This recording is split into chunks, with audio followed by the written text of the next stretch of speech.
बहुत स्वागत व्यूअर्स आप सभी का। आप देख रहे हैं आपका शो कहानी कुर्सी की। मैं सौरभ आपके साथ, प्रोफेसर संगीत रागी जी, समीर चौगांवकर साहब, राहुल महाजन साहब, हर्षवर्धन त्रिपाठी जी, सभी मेहमान लगातार बने हैं। और कल जो प्रधानमंत्री मोदी ने रजत जी के सवालों का जवाब देते हुए कहा भारत मंडपम के अंदर, उसकी चर्चा देश भर में हो रही है। और उसमें अपने प्रधानमंत्री की जो बातें जो उन्होंने कही रजत जी के सवालों के जवाब में, वो हम आपको सुना रहे हैं और फिर उस पर हम लोग आज चर्चा कर रहे हैं। बहुत सारी मुद्दों पर बात हुई है। अब प्रधानमंत्री ने ईवीएम की बात क्यों की? सवाल ये था कि रजत जी ने पूछा कि लेवल प्लेइंग फील्ड नहीं है इस चुनाव में, ये विपक्ष का आरोप है। संस्थाओं पर आप लोगों ने कब्जा कर लिया है, लोगों को जेल में डाल रहे हैं।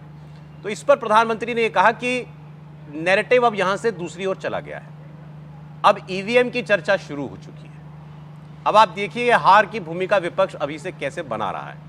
तो क्या वाकई ऐसा है? ये बात सही है क्या विपक्ष हार की ही भूमिका बना रहा है? क्या अब ईवीएम पर ठीकरा फोड़ने का समय आ चुका है?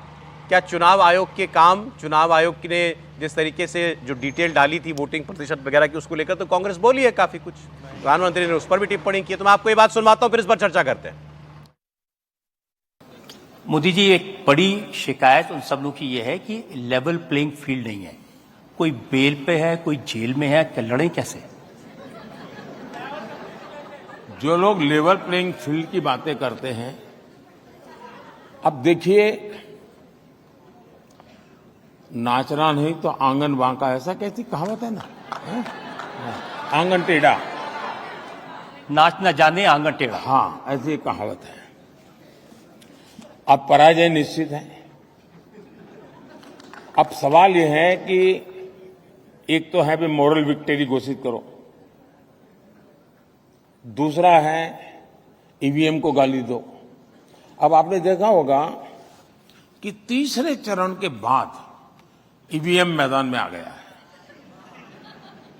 ईवीएम के लिए रोना धोना, आंकड़े क्यों पहले नहीं आए, बाद में क्यों नहीं आए। ड्यूरिंग इलेक्शन हर हफ्ते सुप्रीम कोर्ट में विवाद खड़े कर दिए जाते हैं। मतलब बहुत सोची समझी रणनीति के तहत भारत के लोकतंत्र की दुनिया में प्रतिष्ठा न बने। भारत का लोकतंत्र बहुत जीवंत है, भारत के मतदाता बहुत जागरूक है, भारत की चुनाव प्रक्रिया ट्रांसपेरेंट है। इस पर वो सवालिया निशान खड़ा करना चाहते हैं ताकि दुनिया में, और ये हरकत छोटी नहीं है जी, इसको गंभीरता से लिया जाए। और जो भी भारत को प्यार करते हैं उन सबको इस संकट को समझना होगा कि ये मामला सिर्फ ईवीएम कह करके चुनाव का पराजय का ठिकरा फोड़ने वाला है, इतना नहीं है। भारत की लोकतांत्रिक प्रक्रिया को ही सवालिया निशान दुनिया में लग जाए, ये इनका इरादा है। भारत में बेइज्जती, भारत की दुनिया में बेइज्जती हो, इसका खेल है। प्रधानमंत्री ने ईवीएम की बात की, चुनाव आयोग पर जो आरोप लगा रहे हैं उसकी बात की। दरअसल क्या हुआ था कि ईवीएम में जो पहले चरण का चुनाव हुआ, उसका जो वोटिंग का डेटा था वो 11 दिन के बाद इलेक्शन कमीशन ने डाला था। तो इस पर पूरे विपक्ष ने, कांग्रेस पार्टी ने इस पर सवाल किया था कि ये आपने क्यों किया। फिर उसमें ये कहा कि अब 1 करोड़ वोटर जो है वोट पड़ा, ज्यादा पड़ा है, ये आपने बाद में अपलोड किया है, तो इसमें कहीं कोई खेल तो नहीं। तो कांग्रेस के नेता खुलकर कल तक भी कह रहे थे। फिर अभी एक आज की खबर ये है कि एक संस्था एडीआर, वो सुप्रीम कोर्ट ये कहने के लिए गई कि फॉर्म 17C जो होता है, हर ईवीएम में जितना वोट पड़ा है उसकी वो हर पोलिंग एजेंट को, जो प्रिसाइडिंग अफसर होता है, उस पर दस्तखत करता है और वो हर पोलिंग एजेंट को दिखाया जाता है। तो वो डेटा हर पार्टी के पोलिंग एजेंट के पास भी होता है। तो इस संस्था ने सुप्रीम कोर्ट में अपील की कि ये डेटा सुप्रीम इलेक्शन कमीशन अपनी वेबसाइट पर डाले। तो इस पर अभी सुप्रीम कोर्ट ने इस पर इंकार कर दिया है, इस पर फैसला देने से। तो ये भी हुआ है। तो जो प्रधानमंत्री कह रहे थे ना कि हर मामले को चुनाव के बीच में बार बार सुप्रीम कोर्ट में ले जाने की कोशिश हो रही है, ईवीएम की बात हो रही है, मतलब आप दुनिया भर के अंदर ये संदेश देना चाहते हो कि भारत में इलेक्शन फेयर नहीं हो रहा है। राहुल जी, देखिए, ये तो गलत बात होगी कि ये कहना कि ईवीएम खराब है। देखिए, जहाँ तक डेटा के लेट होने का सवाल है कि 11 दिन पहले फेज का डेटा लेटा है, ये मैं मानता हूँ inefficiency on the part of election commission, ये मैं इतना मानता हूँ। लेकिन वो इस कारण से है कि वो डेटा फजिंग कर रहे थे, ये मैं बिल्कुल नहीं मानता हूँ। डेटा लेट आया, ये बात सही है, लेकिन ईवीएम पे शक करना, क्योंकि देखिए वहाँ पे सब लोग होते हैं और ज़्यादातर ऐसे भी राज्य होते हैं जहाँ पर, जैसे पश्चिम बंगाल का राज्य है, लॉ एंड ऑर्डर आपके पास है, आप ही के जो शिक्षक होते हैं, बाकी लोग होते हैं, अफसर होते हैं, उन्हीं को इलेक्शन ड्यूटी पे लगाया जा सकता है। ऐसे कैसे होगा? ये होना पॉसिबल नहीं है। तो दूसरी बात ये है कि ये कह देना कि ईवीएम के कारण चुनाव, बहुत बार तो बोलते हैं कि ईवीएम नहीं हुआ तो नरेंद्र मोदी चुनाव नहीं जीतेंगे, ये तक कहा जाता है ईवीएम का घोटाला नहीं हुआ तो मैं ये मानता हूँ ये सब बातें सिर्फ इसलिए कही जाती हैं क्योंकि अगर आप हार रहे हैं तो कोई ना कोई आपको वे आउट चाहिए कि अच्छा ये ये उसी की भूमिका है, ये उसी की भूमिका। अच्छा ठीक है। अच्छा, एक बात प्रधानमंत्री ने इसमें और कही, क्योंकि लंबा इंटरव्यू था, वो आपको पूरा तो नहीं प्ले कर सकता इस प्रोग्राम में। उन्होंने ये कहा कि विपक्ष का एक दर्द और है कि अगर मोदी तीसरी बार प्रधानमंत्री बन गया तो वो दुनिया के सबसे सीनियर लीडर्स में से एक होगा। उन्होंने कहा जो भी दुनिया के डेमोक्रेटिक देश हैं, सबकी संस्थाएं बनी हुई है, G20 एक संस्था है, G7 है, ऐसी और बहुत सारी संस्थाएं हैं जिनमें भारत सदस्य है, उनमें प्रधानमंत्री Narendra Modi senior most leader हो जाएंगे उन सभी संस्थाओं के अंदर। सीनियर मोस्ट कैसे, एज के हिसाब से, टर्म्स ऑफ नहीं कि लगातार कितने लगातार 3 बार के प्रधानमंत्री। तो फिर तो उस तरह से देखना चाहिए कि चीन के जो वो हैं प्रीमियर, उनको तो उम्र भर के लिए बना दिया गया। डेमोक्रेटिकली इलेक्टेड लीडर नहीं है चीन के, पहली बात तो। वो नहीं, लेकिन जो लोकतांत्रिक देश हैं और प्रधानमंत्री बार बार ये कहते हैं कि हम मदर ऑफ डेमोक्रेसी हैं, हम दुनिया को सिर्फ इसलिए नहीं कि हमारी पॉपुलेशन ज़्यादा है। और ये ठीक बात है कि जब 3 बार का प्रधानमंत्री भारत का, वो भी इतना जिसको कहते हैं ना कि इतनी डिसाइसिव लीडरशिप वाला जो नेता होगा, तो उसका एक अलग महत्व होगा।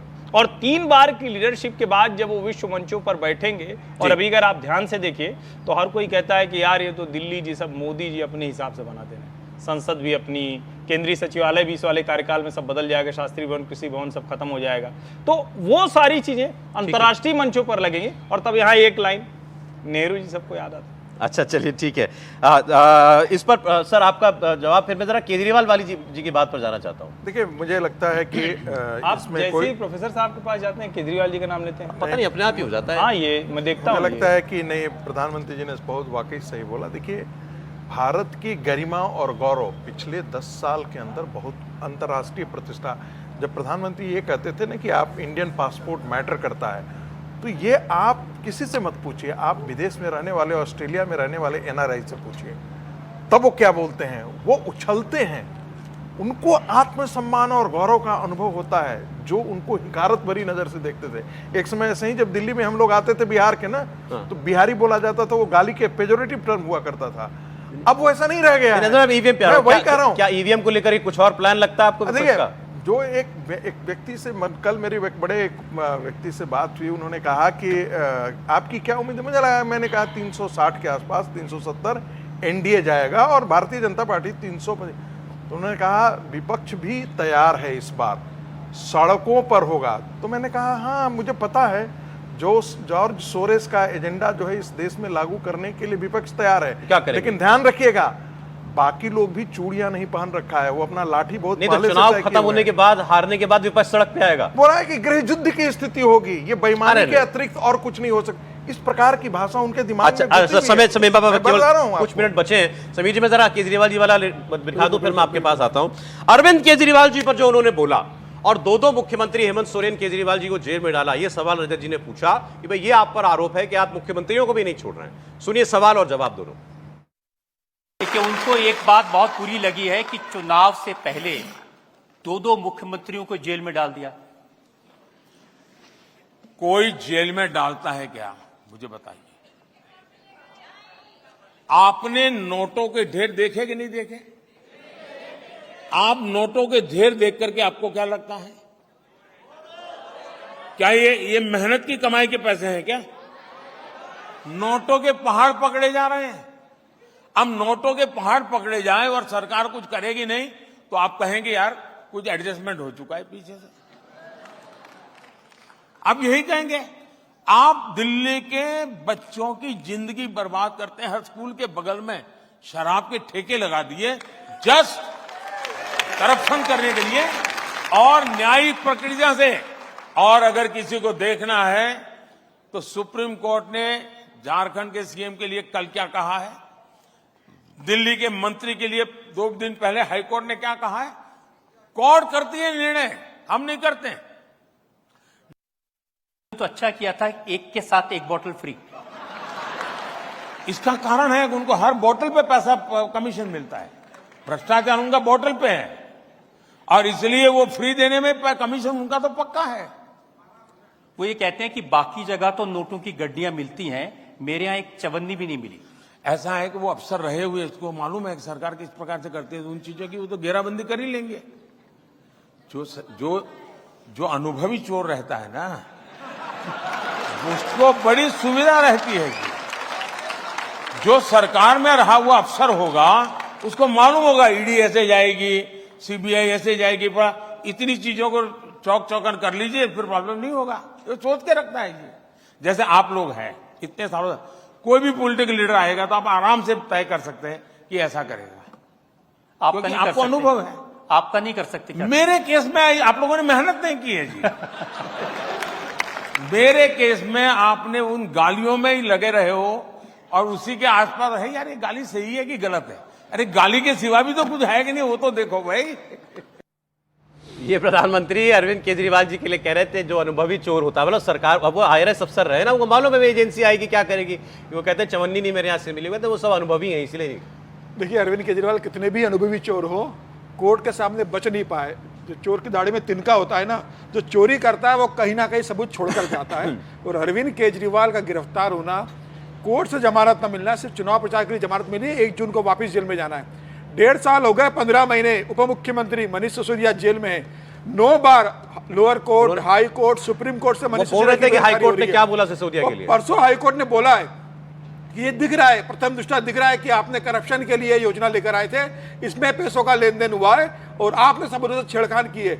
अगर आपको बेल दी जाएगी तो इस बात की पूरी संभावना है कि आप सबूतों के छेड़छाड़ करोगे, क्योंकि आप प्रभावशाली व्यक्ति हो। ये सब बता रहा है कि इसके अंदर केजरीवाल जी में पहली बार इतना बोले, वो बहुत अनुभवी चोर है। मुझे तो लगता है कि वो रह गया थोड़ा सा, वो सिर्फ केजरीवाल पर नहीं बोल रहे, वो राहुल जी पर भी बोल रहे।